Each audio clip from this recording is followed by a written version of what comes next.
جب ترک ہو جائے ساکت ہو جاتا ہے. لیکن میں یہ کہنا چاہ رہا ہوں کہ امام کے پیچھے اگر تحیات میں آپ بیٹھے ہو تو تحیات پوری پڑھنی ہے. اس کے بعد جب دوسری طرف امام صاحب سلام پھیرے گا پھر آپ کو کھڑا ہونا ہے.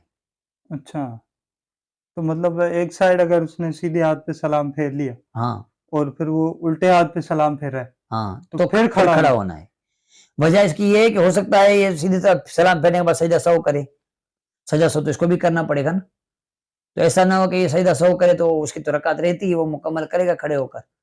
لیکن پھر وہ ہاں بالکل ٹھیک ہے نا. تو امام صاحب سلام پھیرے گا یہ سلام نہیں پھیرے گا. اس کے بعد انتظار کرے گا کہ امام صاحب سجدہ سہو کرتا ہے یا نہیں کرتا.